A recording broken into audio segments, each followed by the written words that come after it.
Have a lovely day friends. কি রান্না বান্না হচ্ছে আজকে তোমাদের সকলের বাড়িতে? আমার বাড়িতে আজকে কি রান্না হচ্ছে সেটা কিন্তু আমি এখন তোমাদের সাথে শেয়ার করব। চলো পরে তোমাদেরটা জানছি, আগে আমারটা দেখে নাও। মিষ্টি কুমড়ো, কোয়াশ, বেগুন, পটল, রাঙা আলু, পুঁই দিয়ে কিন্তু একটা মিক্স ভেজিটেবল রান্না হবে আজকে। তার সাথে কি রান্না করছি, কেমনভাবে করছি, যতটুকু পারি আমি কিন্তু আজকে তোমাদের সাথে শেয়ার করব। তো চলো দেখো, বাসমতি চালের রাইস কিন্তু হয়ে গেছে, একদম ঝরঝরে রাইস হতে হবে, নইলে কিন্তু কেউ ভালোভাবে খাবে না। একদম ঝরঝরে করে রান্না করছি। এই দেখো আমার জন্য রয়েছে এখানে কি বলতো, এটা ঢেঁড়স আর উচ্ছে। এটা আমি একটু নুন দিয়ে বয়েল করে নিচ্ছি, সবুজ সবুজ করে খাবো বলে। ঢেঁড়স ভাজা খেতে খুব ভালো লাগে, কিন্তু ভাজার থেকে সেদ্ধটা কিন্তু ভীষণ উপকারী।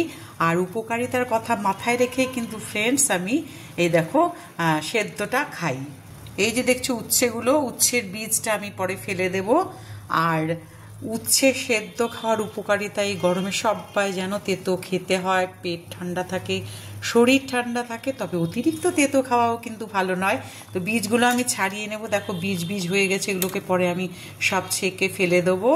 আর উচ্ছে ভাজাও খুব ভালো লাগে মিষ্টি কুমড়ো দিয়ে, কিন্তু ভাজা মানে অনেক তেল, তাই একটু স্বাস্থ্য সচেতনতার কথা চিন্তা করে আমি উচ্ছেটাকে আর ঢেঁড়সটাকে পুরো বয়েল করে নিলাম। তোমরাও পারলে ভাতের সাথে খাবে, তাতে ভাতটাও একটু কম খাবে, এবং এতে করে কি হবে বলো তো, তোমার কার্বোহাইড্রেটটা কম যাবে এবং প্রোটিনটাও ঠিকঠাক শরীরে থাকবে।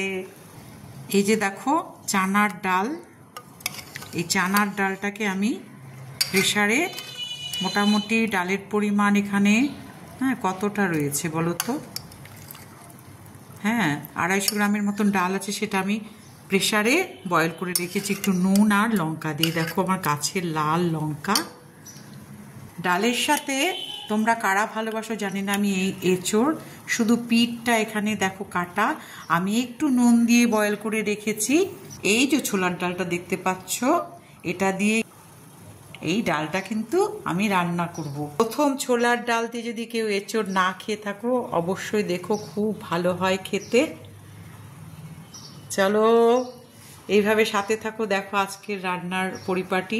তারপরে বাজারে গেছে কর্তামশাই, সেই বাজার আসবার পরে আবার তার সাথে কি হচ্ছে সেটা রান্না করব।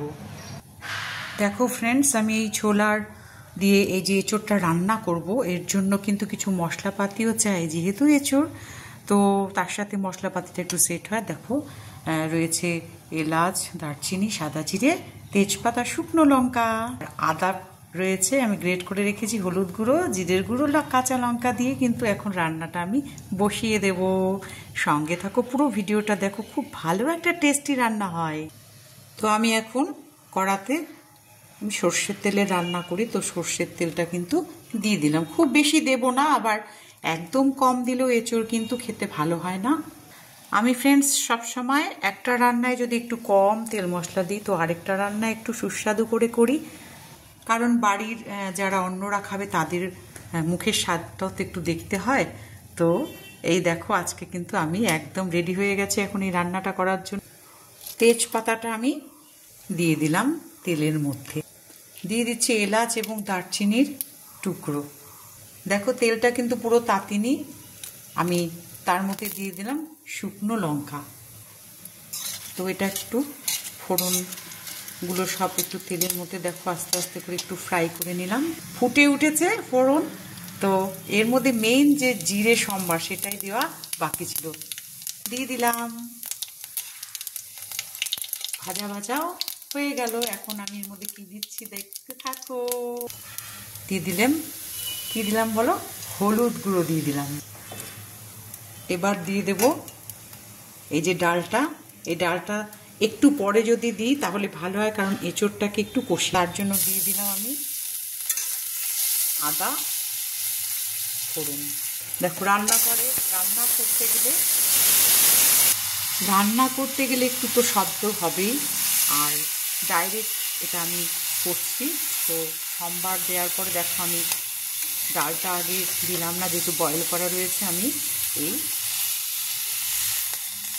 টুকরো যে পিসগুলো রয়েছে সেদ্ধ করা এঁচোড়, এইটাকে আমি দিয়ে একটু কষিয়ে নেবো। তাও দেখো একটু জল ছেড়ে গেছে, কারণ যেহেতু বয়েল করা ছিল। যেহেতু জিরের গুঁড়োটা শুকনো তাই জলের মধ্যে দিলাম, তাহলে একটু তেতো হবে না, কারণ তেলের মধ্যে জিরের গুঁড়ো ডাইরেক্ট দিলে অনেক সময় তেতো হয়ে যায়। তো জিরের গুঁড়ো দেওয়ার পরে আমি সেটাকে একটু ভালো করে কষিয়ে নেব। আর এই রান্নাটি জানো তো আমার মা খুব ভালো বানাতেন, নিরামিষের দিনে করতেন ঘি গরম মশলা দিয়ে। আর ছোটোবেলায় বলতাম এঁচোড় মানে পুরো এই নিরামিষ, মা বলতো খেয়ে দেখবি। তারপরে যখন খেতে বসতাম চানার ডালের সাথে এই এঁচোড়, তার সাথে আলু পটলের কষা, পটল ভাজা, দুর্দান্ত লাগতো ফ্রেন্ডস। কাঁচা লঙ্কাগুলো আমি একটু পরে দেবো যাতে সবুজ সবুজ রং থাকে। রান্নায় কাঁচা লঙ্কার সবুজ রংটা আমাদের বাড়ির সকলের খুব পছন্দ। আর এক দু টুকরো করে সবার প্লেটেই কিন্তু এই লঙ্কাটা রান্নার পরেও আমাকে দিতে হয়। তোমরা যেমন ঝাল খাবার ইচ্ছে সেরকমভাবে দিতে পারো। দেখো ডালটা কিন্তু একদম সুন্দরভাবে সেদ্ধ হয়ে রয়েছে। ফ্রেন্ডস, আমি সবসময় শিল্পী ঘি খেতে ভালোবাসি। গন্ধটা রান্নায়ও সুগন্ধ আনে, আর খালি পাতে যখন কোনো ভাজা দিয়ে ভাত খাবে এই শিল্পী ঘি 1 চামচের কিন্তু কোনো তুলনা হয় না। এই রয়েছে গরম মশলার গুঁড়ো। তো রান্নাটা কিন্তু দেখো সেগিয়ে যাচ্ছে, তোমরা দেখছো তো ঠিকঠাক করে। আর কোনোদিন যে রান্না এটা করনি যারা, তারা কিন্তু একবার করে খেয়ে দেখবে, আর তারপরে আমাকে কমেন্টে জানাবে যে সত্যি সত্যি এরকমভাবে যদি এঁচোড় রান্না করা যায় তাহলে সেটা কতটা ভালো লাগে। আমরা জানি এঁচোড় মানে চিংড়ি দিয়ে, এঁচোড় মানে হচ্ছে যে লিভার দিয়ে, মাটন লিভার দিয়ে, তো সেগুলো তো খাই, কিন্তু এইভাবে নিরামিষ মতন একটা রান্না করলে সেটা যে কতটা টেস্টি সেটা না খাওয়া পর্যন্ত কিন্তু তোমরা কেউ বুঝবে না। চলো, আজকে কিন্তু সববার নেমন্তন্ন চলে আসবে কিন্তু। এটা কষে এসছে, তো আমি এখন এর মধ্যে বয়েল করা ডালটা কিন্তু পুরোটা ঢেলে দিলাম। তো যেহেতু এটা ডাল দিয়ে রান্না হবে, চানার ডালটা তো আমরা এমনি মাখো মাখো করে খাই। তো দেখো হলুদ গুঁড়ো আমি দিয়েছিলাম, মনে হচ্ছে আর একটু হলুদ গুঁড়ো দিলে কালারটাও সুন্দর আসবে। আর রান্না সত্যি সত্যি তেল মশলা কম দেওয়া যাই দাও, স্বাদ এবং রঙটা কিন্তু ভীষণ, খাওয়ার টেবিলে কিন্তু বাচ্চা বড় সকলের কিন্তু ওটা একটা নজর থাকে যে কেমন দেখতে হয়েছে। তো দেখো হলুদ গুঁড়ো একটু আমি দিয়ে দেবো। হলুদ গুঁড়ো নিয়ে নিলাম। দেখো হলুদ গুঁড়োটা কিন্তু একদম মিল থেকে ভাঙানো, একদম খাঁটি। এটা বাজারের কোনো সানরাইজ বা কোনো অন্য কোনো হলদি পাউডার না, একদম মিল থেকে হলুদ, শুকনো করে কাঁচা হলুদ যেটা ভাঙানো হয় সেই হলুদ। তো সেটা দিয়ে আমি সবসময় রান্না করি, যেহেতু আমার এক রিলেটিভের এগুলোর মেশিন আছে, সেখানে একদম খাঁটিভাবে তৈরি হয়। আমি সেখান থেকে আমার সারা বছরের হলুদটা কিন্তু সংগ্রহ করি। চিনি দেখতে পাচ্ছ বন্ধুরা, রান্নায় আমি খুব একটা কিন্তু চিনি ব্যবহার করি না, কিন্তু যেহেতু এঁচোড় আর চানা তো একসাথে একটু চিনি দিলে কিন্তু সেটা খেতে ভালো হবে। দেখো হলুদটা দেওয়ার পরে সত্যি সত্যি কিন্তু রঙটা এসছে। তোমাদের ইচ্ছে হলে আর একটু রঙ দিতে পারো, তবে একটা কথা মনে রাখবে, হলুদ রান্নায় যদি বেশি ব্যবহার হয় তাহলে রান্নায় তেলটাও কিন্তু একটু বেশি দিতে হয়, নইলে কিন্তু হলুদের একটা গন্ধ করে। তো চলছে আমার কিচেনে আজকে চানা দিয়ে বা চানার ডাল দিয়ে এঁচোড়। আমি এখন কাঁচা লঙ্কাগুলো দিয়ে দেবো, আর দিয়ে দেব অল্প জল, কারণ এটা যখন শুকিয়ে যাবে তখন একদম মানে শুকনো হয়ে যাবে। তো যেহেতু ডালের সাথে একটু ডাল মাখো হলে ভালো হবে দেখে আমি গরম জল রান্নায় সবসময় ব্যবহার করি, সেটা কিন্তু দিয়ে দিলাম কাঁচা লঙ্কা। আর বন্ধু বললাম কি যে কাঁচা লঙ্কাগুলো যেন সবুজ সবুজ রং থাকে, তাহলে কিন্তু রান্নাটা দেখতেও খুব সুন্দর সুন্দর একটা রং হয়। হলুদের উপর সবুজ বা লাল, দেখো লঙ্কা, এই যে শুকনো লঙ্কা ভেসে রয়েছে, তারপর তেজপাতা, এটা কিন্তু ডালের একটা সম্বারের একটা ভালো লাগে আর কি দেখতে, যে চমচমে সম্বার হয়েছে বলে বলা হয় আর কি একদম। আর ডালটা কিন্তু আমার একদম হওয়ার পথে ফ্রেন্ডস। তো কেমন লাগলো আজকে এই তোমার এঁচোড় ডালের রেসিপিটি জানাবে। আজকে তারপরে রান্না হবে মিক্সড ভেজিটেবল। বাজারে গেছেন বাড়ির মিস্টার, তো কি আনবে জানি না, সেটা হবে পরে। তো আজকে তোমাদেরকে আমি দেখিয়ে দিলাম কেমন করে এঁচোড় ডাল রান্না করতে হয়। কেমন লাগলো অবশ্যই জানিও, পুরো ভিডিওটি দেখে কিন্তু কমেন্টস করবে। হ্যাঁ, রান্নায় কিন্তু ফ্রেন্ডস নুনের ভূমিকা দারুণ। নুন কম হলেও যেমন খাওয়া যায় না, আবার নুনটা বেশি হলে খাওয়া যায় না। তো আমি যখন ডাল সেদ্ধ করেছিলাম বারবার বলেছিলাম নুন দেওয়া ছিল, এবং এঁচোড়েও কিন্তু নুন দেওয়া ছিল। তার জন্য আমি একটু নুন দিয়ে দিলাম, কারণ জল দিয়েছি, নুনটা কিন্তু লেগে যাবে। তোমরা অবশ্যই সেটা টেস্ট করে দেখবে যে নুন হয়েছে কিনা, তারপরেই কিন্তু হ্যাঁ ঠিকঠাক স্বাদের এটা তৈরি করবে। দেখো খুব সুন্দরভাবে উতলে এসে গেছে, লঙ্কাগুলো কিন্তু সবুজ হয়ে রয়েছে। এটা কিন্তু আমার একদম রেডি হয়ে গেছে। নামানোর পরে যখন একটু ঠান্ডা হবে তখন কিন্তু কি হবে বলো তো, এটা এতটা ডালে ডালে লাগবে না, একটু ডাল আর এঁচোড়ে মাখুনি মাখুনি লাগবে, অর্থাৎ ডাল মাখানির মতন এঁচোড় মাখানির মতন তৈরি হবে। আর সত্যি সত্যি নিরামিষের দিনে আমরা লোকজন এলে ভাবি কী করব, ধুর আজকে পনির ছাড়া আর ভালো চটপট কি করব।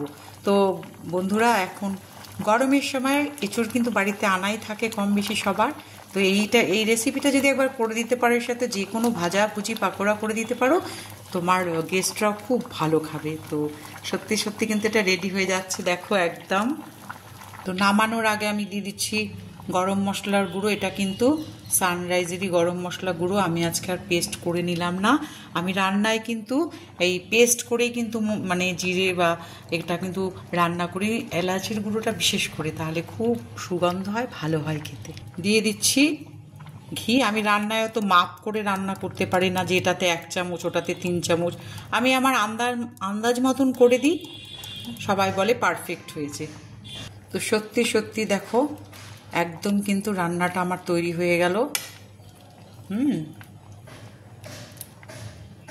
তো চলো, আজকের আমার মেইন যে রেসিপি তোমাদের সাথে যেটা আজকে শেয়ার করব বলেছিলাম, সেটা কিন্তু আমি শেয়ার করে দিলাম।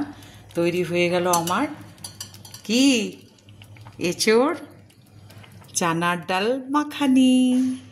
তো ফ্রেন্ডস, আমার গোপালও এই ডাল কিন্তু আজকে গ্রহণ করবে। তো আমি গোপালের জন্য সবার প্রথমে দেখো উঠিয়ে নিচ্ছি। দেখো এখনও ধোঁয়া উঠছে, তো আমি গোপালের জন্য উঠিয়ে রাখলাম, গোপালও আজকে এটা গ্রহণ করবে।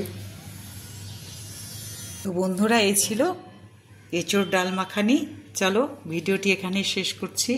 সবাই ভালো লাগলে লাইক কমেন্ট শেয়ার করো, আর একদিন অবশ্যই এটা রান্না করে কিন্তু খাবে।